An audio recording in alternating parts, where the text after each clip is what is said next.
Estamos ao vivo aqui. Vamos que vamos, galera. Quadro Paredão do Jova. Hoje com a presença aqui, eu acho que é referência para todo mundo, né? Todo mundo aí que virou influencer para falar, não só, né, uma referência para os torcedores são paulinos, como também uma referência para torcedores de outros clubes, né? Estamos aqui com o meu amigo Rogério Barolo. Tudo bem, meu amigo? Seja muito bem-vindo, Barolo. Obrigado pelo convite. Mas não gosto dessa história de referência, que é o cara. Não, somos tudo igual. É tudo torcedor igual. A nossa diferença, talvez, para a galera que está assistindo, é que a gente tem um canal no YouTube para não ter infarto, para não morrer de infarto. Talvez eu tenha sido um dos primeiros lá atrás que tenha, né, criado esse esquema para a gente desabafar. E aí muita gente acompanha, muita gente veio fazendo o mesmo trabalho porque também sentia necessidade de desabafar. Então a gente é torcedor igual, queremos o mesmo, torcemos pelo mesmo time, temos o mesmo objetivo. Eu sempre costumo falar, estamos no mesmo barco, a gente só quer comemorar o título do São Paulo. Obrigado pelo convite, é sempre um prazer falar com vocês. A gente prestigiando nossa mídia alternativa, para mim é um prazerzaço. Obrigado pelo convite. Exatamente, Barolo. Antes de a gente entrar aqui nas partes das perguntas, Barolo, gostou da chave do São Paulo? Grupo E do São Paulo? Cara, eu acho que a gente tá escaldado, né, Jovem? A gente já tomou. Eu tava comentando na live que eu fiz. A gente foi eliminado na fase de grupos com aquele pseudo-treino, aquele projeto de treinador. Tomou de 4 da LDU, conseguiu perder do Binacional, aquele horroroso daquele Fernando Diniz. Então a gente está escaldado. Depois de 33 anos, o São Paulo foi eliminado da fase de grupos. Eu acho que um grupo que tem, os times que tem, não é um grupo baba, que eu também nem queria que fosse um grupo baba, para esses caras não entrarem já com salto alto, e nem é grupo da morte, né? Não dá. Exatamente. Eu acho que o time lá do Peru, lá o Sporting Cristal, é o time mais organizado do Peru, politicamente, estruturalmente, é um time muito bem organizado, mas o futebol peruano atravessa de uma fase tenebrosa com denúncia de corrupção. O Racing é um time tradicional, né? Tomou de 5 do River uns tempos atrás, mas aí foi jogar de novo lá, colocou todo mundo na defesa, saiu com 0-0, é um time que tem tradição, tem camisa, e o Rentistas, que muita gente está falando, mas o Rentistas é um time inexpressivo do Uruguai. Eu acho que tem condições, vai disputar com o Racing a primeira colocação do grupo. Se não é um grupo baba, não é o grupo da morte. Então eu estou confiante, acho que o São Paulo pode fazer uma campanha digna, ao contrário do que aconteceu no passado. Acho que dignidade é a palavra. Dá para classificar, tem que tomar cuidado com esse Sporting Cristal e o Racing, para mim são os principais adversários. O Rentista pode aprontar, que a gente é escaldado. Mas eu acho que eu tô confiante, tem que ter confiante, né? Tem que para mim é obrigação classificar em primeiro aí, viu, Barolo? Para mim é classificar em primeiro lugar nessa chave aí. Bom, vamos que vamos às perguntas do quadro aqui, Barolo. Vamos lá, aquela pergunta básica de sempre que a gente começa, né? Como você começou a torcer pelo São Paulo, Barolo? Teve influência de algum parente ou não? Surgiu assim mesmo, do fundo do coração, você começou a torcer pelo São Paulo? Na verdade, a minha família Barolo, né, italiano, todo mundo é italiano, na minha casa, na minha família, na minha casa, todo mundo italianada. E aí eu tinha todos os paulistas palmeirenses, avô palmeirense, pai palmeirense, grande parte dos meus tios eram palmeirenses. Mas eu tenho até hoje, que ele é vivo até hoje, um tio por parte o marido da minha tia, irmã do meu pai, que é o outro lado da família. São Paulino doente, e um primo, que tem mais ou menos a minha idade, São Paulino doente. Então, o que acontecia? Eles sempre, para provocar a família italiana, eles sempre tentaram me levar para torcer para o São Paulo. E aí me levavam em jogos do São Paulo, me dava camisa de presente. Só que o meu pai, Jová, ele sempre foi um cara muito apaixonado por futebol. E o meu pai me levava para ver jogo do Palmeiras, me levava para o jogo do Corinthians, me levava para ver o jogo do Santos. O Flamengo do Zico vinha jogar em São Paulo, ele me levava. Eu tinha camisa de todos os times, camisa do Cruzeiro, do Atlético, do Corinthians, do Palmeiras, quando eu era criança. Então eu sempre cresci com essa coisa que futebol é legal por causa disso, da rivalidade, da tiração de sarro, da brincadeira. E aí eu virei São Paulino por causa desses primos, desse primo meu, do meu tio. E eu achei que o meu pai fosse ficar revoltadíssimo, né? Com você, um filho, você espera que torça. Meu pai adorou que eu virei rival, porque meu pai era um puta tirador de sarro. Então ele falou: eu não fico triste de você torcer por outro time, que nós vamos passar a vida inteira se enchendo o saco. A vida inteira um zoando o outro, mostrando que futebol é isso, futebol é brincadeira. Então, dentro da minha casa, eu tinha um lazareto do palmeirense que me atormentava. A minha sorte, que a minha infância, o Palmeiras estava naquela draga. Então só eu zoava o meu pai, tive muito mais. Meu pai viu os títulos mundial junto comigo, a gente assistiu pela televisão, eu zoando ele. Então Eu tive muita sorte nesse aspecto. E meu pai morreu no ano 2000, na véspera do São Paulo jogar uma Recopa lá com o Flamengo, um campeonato no Nordeste. E a última vez que eu falei com meu pai foi na quarta-feira, no dia do jogo à noite, por telefone. Meu pai morava em Tatuí, no interior, eu morava em São Paulo, né? Trabalhava aqui, ia para lá no final de semana. Falei com ele na quarta-feira, ele falou: não vai ficar bravo porque o seu time vai perder, hoje vocês vão ser vice-campeão. Eu mandei ele para aquele lugar e falei: no sábado, quando eu for aí, você vai ver, você vai engolir, eu vou com a camisa do São Paulo.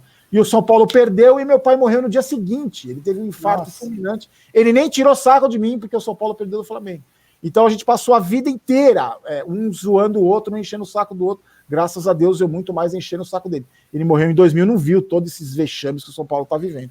Mas eu falo que eu sou meio fora da curva, né? E os parentes todos italianos me xingam até hoje, me enchem o saco que não tem a mesma esportividade do meu pai, que ficam indignados de eu ser São Paulino. Mas foi por causa de um tio e de um primo meu que são vivos até hoje. Poxa, que legal, Barolo. Você tentou jogar profissionalmente, Barolo, na sua infância e adolescência? Você tentou se tornar um profissional? É o sonho de todo garoto, né? Pelo menos eu jogava bem, modéstia à parte, eu jogava bem. Eu sou canhoto, né? Então já me senti um pouco mais de habilidade. E meu pai jogou, foi amador, meu pai tinha problema no joelho, parou de jogar, mas ele jogava muito bem, meu avô também. Então eu sempre incentivado, né? Eu só tive 2 presentes na vida, Jeová. Eu tive bola de futebol no Natal e camisa de time. Eu nunca, no Natal, ganhei um carrinho, um carrinho de controle remoto, nunca ganhei um boneco, nunca ganhei uma bicicleta, nunca. Era sempre bola e camisa de time. O meu Natal, não dava trabalho nenhum. Meu pai comprava uma camisa de time, uma bola, embaixo da árvore de Natal só tinha bola e eu sabia que o presente era o meu. E aí, lógico que eu joguei futebol. Eu joguei num time da Zona Sul aqui, que eu morava no Campo Limpo, tem até hoje o time, chama Martinica, tem até hoje. E eu jogava contra os pequeninos do Jockey, mas eu sempre quis ser jogador de futebol, mas nunca tive também, nunca fui atrás, nunca fazer peneira, nunca... No final das contas, eu gostava de me divertir, não tinha... Quando você chega numa determinada idade, você tem... Quando eu pergunto pra você, o que você quer ser quando crescer? Eu quero ser jogador de futebol. Mas depois dos 10 anos de idade, eu vi pra mim era um lazer. Futebol, bola, sempre foi um lazer. Futebol sempre foi um lazer, era uma brincadeira para mim, nunca foi, de quando você atingir uma certa idade, não era mais ser profissional, ganhar dinheiro com isso, sempre foi uma diversão. E eu acabei caindo como jornalista no esporte também, como diversão, como sendo uma coisa legal, de acompanhar o time e tal. Depois eu fui para o jornalismo tradicional e voltei para o esporte, e agora estou com os canais. Então, o futebol, o esporte, principalmente o futebol, sempre teve na minha vida, sempre teve do meu lado. A vida inteira. Então, até hoje, onde eu tô aqui tem camisa pendurada, um monte de bola. Eu sou criança, sou um débil mental com futebol. Então, para mim é uma diversão, cara. Eu acho que eu nem queria ser mais jogador de futebol se eu pudesse escolher. Eu quero me divertir com futebol, de assistir Série D, assistir Champions League, e assistir a Portuguesa aqui no Canindé, quando era Barcelusa, na época Draga da Portuguesa, eu tava lá também. Para mim, o futebol é um prazer, é uma diversão, é uma coisa que eu carrego de criança. Hoje eu sou criança vendo futebol, acompanhando futebol. Eu compro camisa de time do São Paulo, só gasto dinheiro com isso. A minha mulher fala assim, você não gasta dinheiro com nada, você não gasta dinheiro com nada para você, só com camisa de time e bola. Eu falei, graças a Deus, né? Então, para mim é uma diversão. Futebol é uma diversão, cara. Eu sou apaixonado por futebol, jogava, eu tenho pino no rosto, quebrei a cara, levei um chute jogando bola. Tenho pino no joelho, rompi ligamento, quebrei o braço, os 2 tornozelos, tudo jogando futebol. Então, para mim, futebol sempre teve perto, me acompanhou a vida inteira, entendeu? É um prazerzaço falar de futebol, jogar futebol, assistir futebol. Tem um jogo do São Paulo, lógico, são vários, né, Barolo, que marca a nossa vida aí. Mas tem aquele inesquecível na sua vida, aquele jogo que você não esquece de jeito nenhum? Eu vi vários jogos com o meu pai, que era sempre legal, né? Porque eu acompanhei o São Paulo numa fase boa, então a gente ia no Morumbi, meu pai saía massacrado do Morumbi, né? Em 86 a gente assistiu aquele jogo contra o América, que o Careca fez aquele gol, aquele 1-0. A gente ia para Sorocaba assistir jogo do São Paulo, quando o São Paulo jogava contra o São Bento. O jogo inesquecível para mim foi São Paulo e Guarani, 86, 87, aquele campeonato, aquele gol do Careca, que eu contei até já essa história no canal.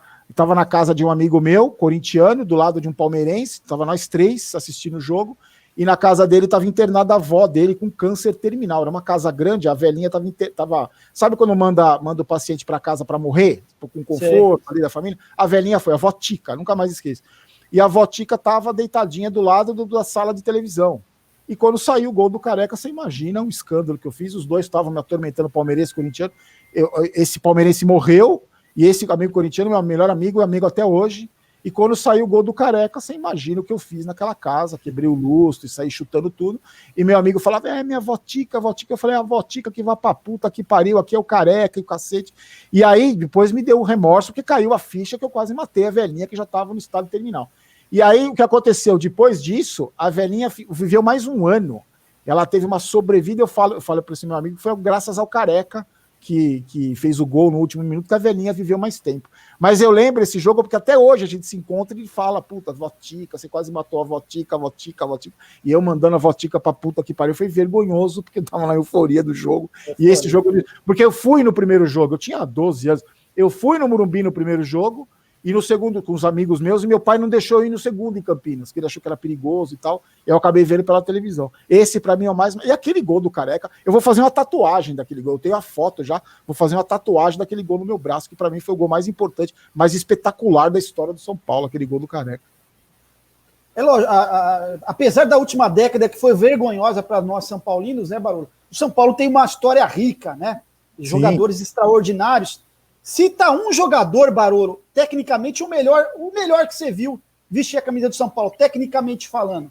Cara, você sabe que eu tenho uma adoração pelo Careca, Jová. Eu acho ele... Eu não sei, porque eu sempre falo isso, né? A gente que gosta de futebol, eu não sei se com você acontece isso, a gente tem uma memória forte, né? Então, assim, talvez o Careca nem tenha sido o jogador que eu acho que foi, mas na minha cabeça, tecnicamente, ele foi genial. Então, eu tenho um ídolo como o Rogério Ceni, que eu conheci o Rogério Ceni pessoalmente, né? O Raí, que viveu grandes momentos, o Tele e tal. Mas não sei, na minha cabeça de criança ali, dessa época de 86, ele fazendo aquele gol contra o Fluminense, que a bola faz aquela curva, ele fazendo esse gol no Guarani. Eu tenho o Careca como um... Eu nunca conheci o Careca pessoalmente, acho que eu vou ter uma tremedeira nas pernas se eu conhecer. Eu acho que o Careca, essa referência de jogador talentoso, de centroavante que eu acho bonito de ver jogar. Então, para mim, eu sempre falo de jogador técnico, assim, para mim ele foi melhor que Romário, melhor que Ronaldo, melhor que tudo, porque aquela memória que você guarda na cabeça, né? Aquela memória afetiva, assim. Eu, sinceramente, nem sei se ele era tudo isso. Quem é mais velho que acompanhou de perto fala que ele era genial, que ele jogou com Maradona, o cara, né, fora de série. Mas para mim ele é o cara mais tecnicamente o melhor que eu vi jogar, o melhor jogador que eu vi jogar. Acho que o jogador que eu tenho mais admiração de ver jogar foi o Careca. E qual seria, na sua opinião, Barolo, a maior figura da história do São Paulo? Né? Pode ser treinador, jogador, dirigente. Se bem que é difícil a gente falar com um dirigente, foi a maior figura da história. Em termos de tamanho, assim, Barolo, quem foi para você? Eu tenho 3 nessa ordem. Primeiro o Rogério Ceni, depois o Tele Santana e depois o Raí. Eu acho que o Rogério Ceni tem história por ser um cara vencedor e tudo, e eu conheci o Rogério Ceni pessoalmente. Tem uma história que eu conto que quando eu trabalhava na Mesa Redonda, quando ele foi afastado daquela proposta, por causa daquela proposta do futebol inglês, quando ele voltou, eu era diretor do programa, pedi para fazer uma matéria com ele, ele foi convidado do programa. No dia seguinte, ele me deu uma camisa de treino de presente que eu guardo até hoje. Depois eu comecei a trabalhar, o assessor de imprensa dele foi trabalhar comigo na Gazeta, ele me apresentou, eu fiquei amigo do Rogério, a gente já saiu para comer pizza, o Rogério Ceni me conhece, ele assiste os vídeos do canal, ele já viu eu falando dele no canal. Eu sei disso porque o ex-assessor de imprensa hoje, né, o Zé Diniz, fala que ele assiste. É um cara que me respeita, que tem uma gratidão por mim, desde esse dia que eu pedi para fazer a matéria com ele, convidei ele para o programa. Então ele, e a história dele no futebol, no São Paulo, é inacreditável pelo amor que ele tem ao time, né, pelos anos que ele se dedicou ao São Paulo, e depois que ele virou treinador é uma outra história. Estou falando ele como jogador. O Tele Santana, porque o Tele Santana também, essa memória que eu tinha, que eu tenho afetiva. Eu vou contar uma história rápida para você do Tele Santana. Quando eu vim trabalhar em São Paulo na TV Gazeta, eu podia assistir os treinos. E antigamente você assistia o treino, ou a imprensa de onde você queria. Não era fechado para imprensa, coletivo, não tinha essas frescuras. E eu lembro de um treino que eu estava atrás do gol do São Paulo, do Zete, o Zete defendendo, e a bola, e treino de cruzamento. O Cafu cruzava, o Tele estava no meio de campo, rodava a bola para o Cafu cruzava. O Cafu cruzou uma bola, a bola veio na minha mão, atrás do gol, eu segurei a bola. O Tele xingou ele. Tocou a bola, o Cafu cruzou a segunda bola, veio na minha mão de novo a segunda bola. Na terceira bola que o Cafu cruzou para trás do gol, o Tele falou assim, para. Começou a xingar o Cafu, foi lá na lateral, onde estava o Cafu, e falou, me dá meia dúzia de bola aqui. Jogaram meia dúzia de bola, o Tele cruzava, o centroavante fazia o gol. O Tele cruzava, o centroavante fazia o gol. O Tele Santana que ensinou o Cafu a cruzar, e eu vi isso acontecer. Então o Tele, além dos títulos, eu acho que ele caracterizou, ele marcou muito o DNA do São Paulo, né? O DNA do São Paulo, que hoje o Alex fala do projeto São Paulo, tem muito a ver com o trabalho do Tele Santana, tem muito a ver com o trabalho do Cilinho também, um pouco, né, antes. Então eu acho que esse DNA do São Paulo foi construído principalmente por causa da figura histórica e emblemática do Tele Santana. Ele é meu maior ídolo. E o Raí pela conquista do Mundial, do que ele foi como jogador, como dirigente, é uma catástrofe, mas a gente tem que separar o ídolo, que foi o Raí. São personagens que eu vi de perto, né? Porque a gente tem sorte de ser. Eu sou mais velho que você, eu tenho mais sorte assim, porque todas as fases vencedoras do São Paulo eu vi, ou de perto, no estádio, ou pela televisão, mas eu estava presente desde 77, que eu assisti a decisão junto com meu pai no sofá de casa, que eu era molequinho, e depois todos os títulos eu estava sempre perto. Não é uma coisa que está lá atrás, no passado, que, né, que não, eu vi jogar no YouTube. Não, eu estava lá, eu vi no estádio, já invadi campo, já invadi o Morumbi, já. Então eu tenho esse privilégio. Mas eu acho que esses três nomes, pela ordem, Rogério, Tele e Raí, para mim são insuperáveis. Poxa, legal, Barolo. Agora eu ia fazer uma pergunta, mas vou inverter ela. Tá, Barolo? Qual o jogador, aquele jogador que te mais irritou vestindo a camisa do São Paulo, Barolo? Você via aquele cara entrar dentro de campo e você falou, ferrou, mano, vou passar nervoso hoje. Quem foi esse cara, na sua opinião, Barolo? O pior, aquele que te irritava mais. Eu já devo imaginar um ou outro aqui. Cara, lógico. Tem os cabeça de bagre que eu tenho... Nossa senhora, me dá ódio de pensar. Eu lembro que eu tinha raiva de alguns jogadores assim, Bordon, uns zagueiros que o Edmilson, que era horrível. Eu sentia de ver tecnicamente o cara muito fraco, né? Recentemente, o Hudson, pelo amor de Deus, o Hudson. Aí você vê o Trellis jogar, o cara que... Uma vez o Hudson no Pacaembu, Jová, eu tava Palmeiras e São Paulo, que o São Paulo perdeu de 1-0, jogou no Pacaembu, eu vi o Hudson chutar a bola com os dois pés ao mesmo tempo, velho. Ele levou um tropicão na bola, ele chutou a bola com os dois pés ao mesmo tempo. Então eu vi aquilo e falava, meu, né, eu vi o Falcão jogar no meio de campo, eu vi o Toninho Cerezo jogar, e eu tô vendo o Hudson jogar, e eu vejo o Bochecha Vermelha me criticando, falando, o Hudson honra o manto, o Hudson corre, o Hudson dá carrinho. E aí é a mesma coisa com o Trellis. Você vê o Trellis, coitadinho. O Trellis, eu tenho pena dele. Ó. A bola machuca ele.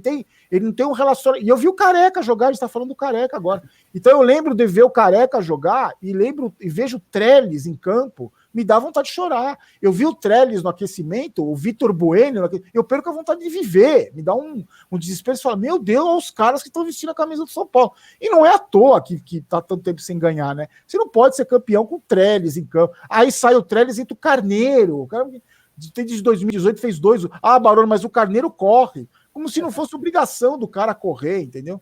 Então, o Sidão me deu muito desespero. O Sidão envelheceu uns 10 anos com o Sidão no gol. Cada cruzamento no São Paulo, na época do Sidão, Jová, eu assisto o jogo aqui, né? Eu segurava na cadeira assim, ó, e depois acabava o jogo todo dolorido aqui, velho, de tanto nervoso que você passava. Parecia que você estava na cadeira do dentista assistindo o Sidão jogar.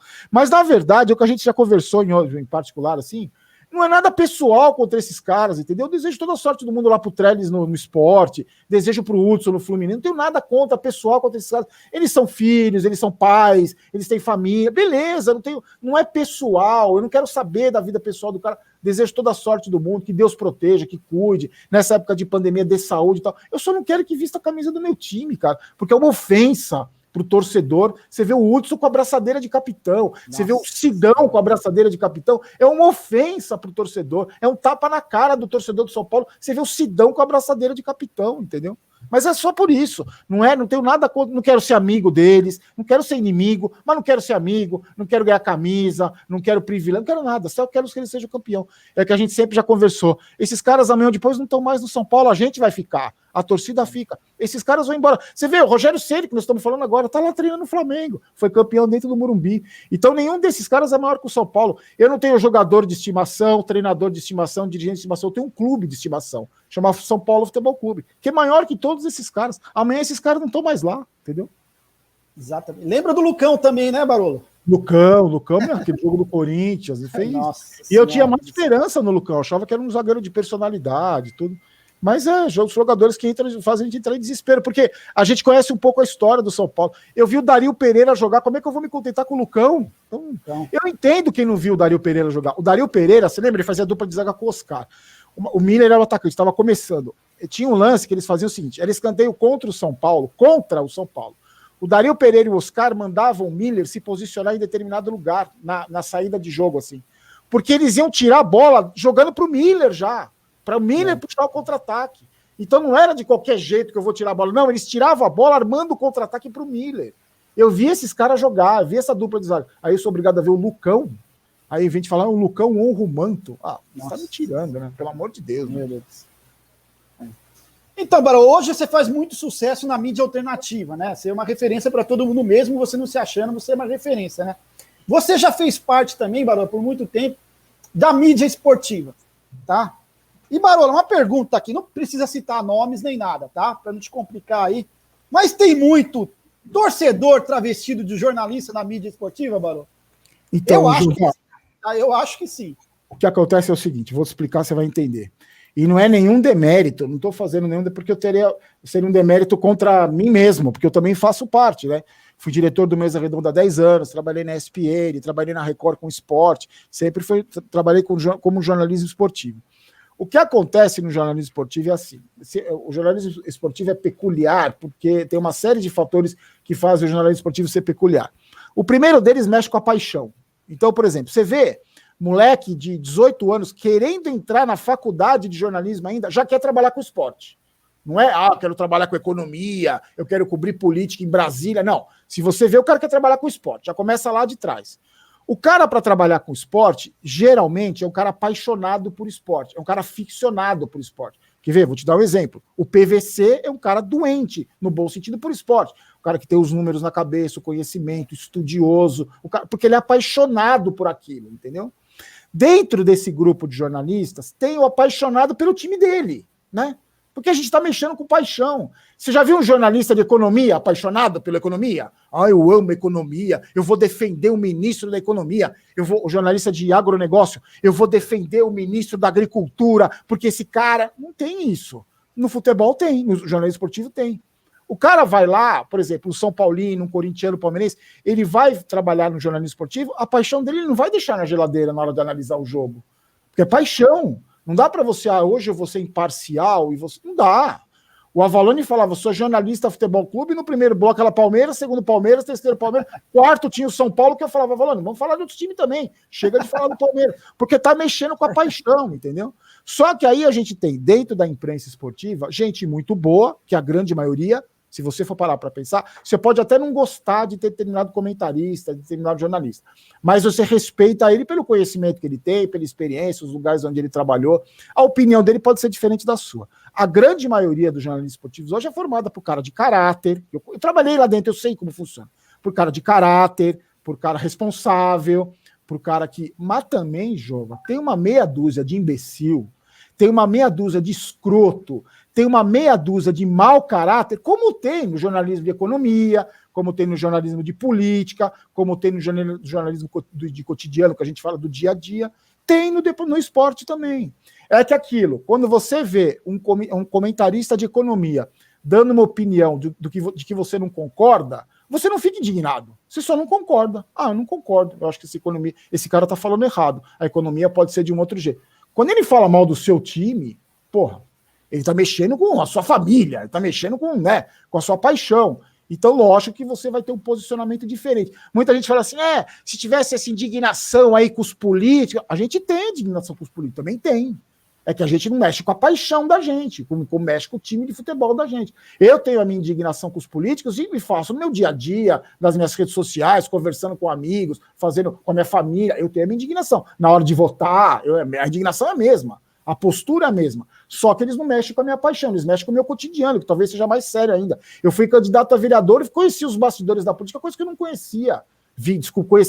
Estudei muita coisa, aprendi muita coisa. A minha indignação é a mesma, vale do mesmo jeito. É que esses caras mexem com a paixão da gente. E como em qualquer lugar, Jeová, tem o mal intencionado, tem o cara que só quer aparecer, tem o cara que fala uma coisa pensando outra só para dar audiência. Isso aí eu cansei de fazer isso. de programas de televisão, você sabe o que vai dar mais audiência. Eu falava no ponto de apresentador, bate na mesa agora, aí fica indignado. O cara nem tava, mas aí ele ouvia e batia na mesa. Aí a audiência, pum, subia, porque o cara tava indignado. Isso acontece, isso faz parte do jogo. O que me incomoda é o mau caratismo, porque tem filha da puta pra cacete nesse meio, tem um cara que faz para prejudicar, que é leve trás, que é dentro da empresa onde trabalha, puxa o saco para se manter. Tem um monte aí que está aí há 50 anos no mesmo lugar, puxando o saco, derrubando os outros. Então tem gente, esses caras eu não dou a bola, não dou atenção, eu não replico o que eles fazem, eu não reposto o que eles falam, eu simplesmente ignoro.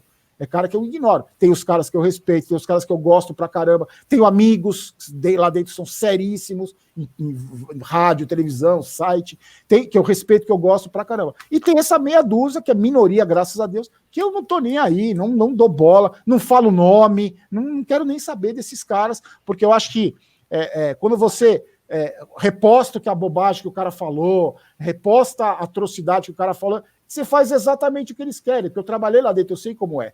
Quando você repercute, às vezes o cara fala uma bobagem para ter repercussão mesmo, porque a emissora dele tá caidaça, a emissora dele é quinta força. Aí ele vai criar um negócio lá para falar, aí no grupo vai falar do WhatsApp, aí na sua rede social você vai postar, aí o que era a quinta força da emissora vira a primeira, porque a gente mesmo levantou a bola desses caras, entendeu? Eu não levanto. Já levantei, hoje não levanto mais. Deixa falar sozinho, não importa. Eu sempre falo, prestigia a nossa mídia social, a nossa mídia alternativa aqui, minha, do Palmeiras, do Corinthians, do Santos. A gente tem amor pelo aquilo que faz trabalho sério, se esforça, prestigia a gente. Não fica dando moral para esses caras, não. Pô, legal, Barolo. E aquela pergunta antes de encerrar, né, Barolo, que a gente faz para todo mundo. O que representa o São Paulo Futebol Clube na sua vida, meu amigo? O que representa o São Paulo Futebol Clube? Cara, eu acho que é assim, eu já parei para pensar nisso, eu acho que não tem uma resposta. Eu acho que é amor, sabe por quê? Amor não é paixão, porque paixão acaba, não é? Paixão é uma coisa muito, né? Muito. É amor, é uma coisa sólida. E amor envolve raiva, envolve, né? Indignação, envolve tristeza. Porque não é amor, não é só alegria, não é, né? Ai, amor, é tudo lindo. Não é, você sabe que não é. E nenhum relacionamento que envolva amor é só maravilha. O sentimento é bacana, mas a história não. Então, o meu relacionamento com o São Paulo é de amor profundo, porque tem tudo isso. Tem hora que eu tenho vontade de botar fogo naquele clube todo, maneira de falar, mas tem hora que você tem ódio, você ama tanto, mas você tem ódio, não da instituição, mas dos caras que estão lá, dos jogadores, do que fizeram com o São Paulo, mas envolve tudo isso. Eu aprendi, à medida que eu fui ficando mais velho, a separar a instituição São Paulo Futebol Clube, que existe já há tantos anos, que ninguém vai tirar o gigantismo dessa instituição, por mais que já tentaram, por mais que muita gente recentemente tentou fazer isso, não vão conseguir nunca acabar com com o gigantismo. Aquelas estrelas na nossa camisa ninguém vai tirar, por mais absurdos que possam acontecer, os nossos títulos, a nossa sala de troféus está lá, e tem os caras, o ser humano que está lá. O ser humano que passa por lá, que vai passar por lá, que já passou por lá. É que nem você vai falar, existe Jesus Cristo e existem as igrejas, comandadas por seres humanos.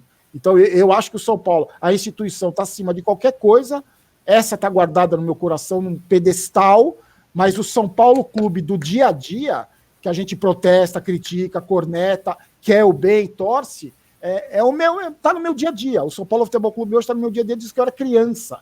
Não é de hoje. O São Paulo sempre esteve presente, desde que eu era criança, desde que eu me conheço por gente na minha vida.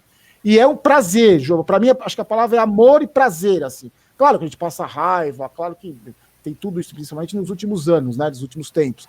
Mas para mim o prazer, a alegria de ver o São Paulo, a alegria de ver aquele símbolo, a alegria de comprar uma camisa, a alegria de ouvir o hino, para mim, isso não tem preço, não paga. Nada vai tirar isso de mim, nem derrota, nem vexame, nem pseudo-treinador, nem o Diniz, nem ninguém, nem o Leco. Esses caras não vão tirar de mim essa alegria que eu tenho de ver o São Paulo ganhar. Não importa se é o Reinaldo que faz gol, se é o Hudson, a alegria de ver meu time ganhar, a alegria de ver meu time entrar em campo, de ver o símbolo do São Paulo, para mim, isso ninguém tira, ninguém vai tirar. Isso é meu, entendeu? Os títulos, tal, né, que possam vir, as disputas, Libertadores, alguém pode tirar, pode mexer, pode acontecer um monte de coisa. Mas o sentimento que eu tenho, ninguém tira.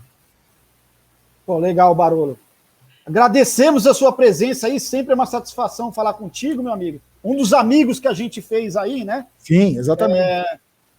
Agradecemos a sua presença. Vou deixar, galera, aqui também na descrição o link do canal do Barolo. Todo mundo conhece o Barolo, né? Mas vou deixar aqui na descrição. E voltamos numa próxima oportunidade aí, beleza, Barolo? A intenção desse vídeo aqui, fazer um vídeo não live, é para, logicamente, não tirar muito tempo da outra pessoa que está participando, porque live geralmente demora mais de 1 hora, né? Então a gente está fazendo esses vídeos longos, né? Com alguns torcedores do São Paulo aqui e ex-jogadores também a gente vai trazer aqui. Barolo, muito obrigado pela participação, meu amigo. Agradeço muito, tá? Essa meia hora que você esteve com a gente aqui. Fica com Deus aí, se cuida. E vamos passar por esse momento. Eu estou esperançoso esse ano aqui no São Paulo, Barolo. Obrigado, meu velho. Eu que agradeço. É um prazer falar do São Paulo. Eu tô tentando fazer mais, participar de mais lives que o pessoal tá me chamando. É que eu tô nesse processo de mudança de casa. Minha vida tá mais bagunçada que a defesa do Diniz, com a saída de bola do Diniz. Mas para mim é um prazer falar do São Paulo, conversar com você que é um amigo. Para mim é sensacional. Um abraço para todo mundo que te segue. Vamos sim. Esse ano eu tenho esperança total. Todo ano a gente renova a esperança. Torcedor é assim mesmo. Mas eu que agradeço, meu velho. Fica com Deus, você se cuida também aí. Valeu, meu amigo. Fica com Deus. Galera, muito obrigado pela presença aí. Tamo junto. Forte abraço. Salve, salve o Tricolor Paulista. Forte abraço, Barolo. Falou.